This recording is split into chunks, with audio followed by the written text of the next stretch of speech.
I am the first and only person in the world so far to be cured of HIV.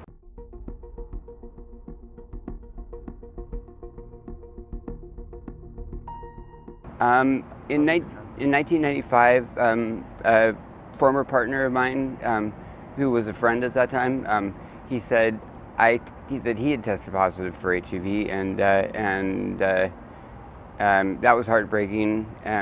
And then he suggested that I get tested as well. And I got tested at the same place he had gotten tested. When I got tested, my test came back positive. I knew that having safe sex was important, to always wear condoms, but we didn't wear condoms. Okay, I tested positive in 1995, and then in 2006, I found out that I had acute myeloid leukemia. I had leukemia. I was supposed to go through 4 rounds of chemo. Unfortunately, during the 3rd round of chemo, I got a sepsis infection and had to be put into an induced coma. After that, I was hoping that I wouldn't have to do more chemo treatment, because obviously my body didn't really like it. In the meantime, they had found a donor. I got tested for my blood was tested and sent to a stem cell donor bank. I had a very high number of donors that were possible, and because of that, the doctor he had an idea of looking for a donor who was immune to HIV. There's something called CCR5 delta 32.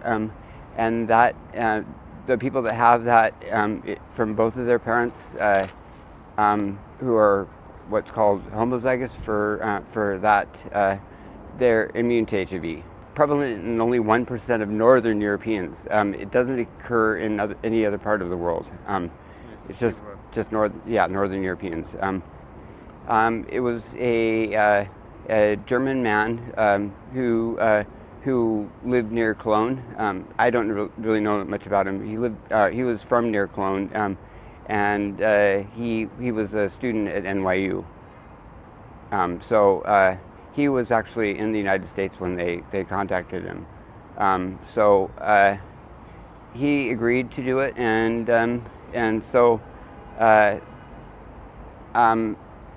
had first said that I wasn't going to do the transplant because the survival rate of that is about 50%. So I can take my HIV meds for the rest of my life and probably live a pretty healthy life.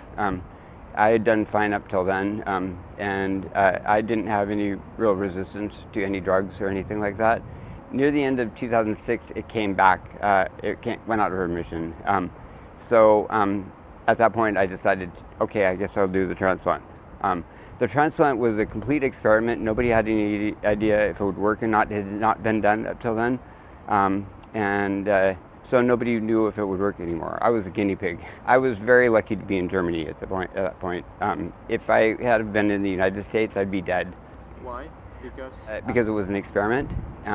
Germany is, they're more willing to take risks and things like that.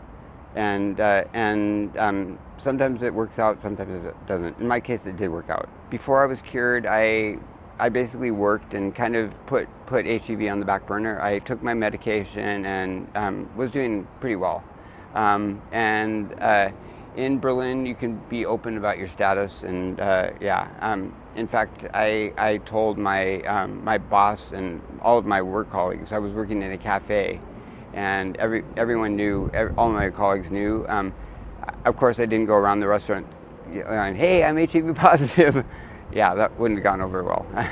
Okay, I had to recover for quite a while, and at the point where I recovered, I decided that I have to be a voice to make sure I'm not the only one, and that's what I've been doing.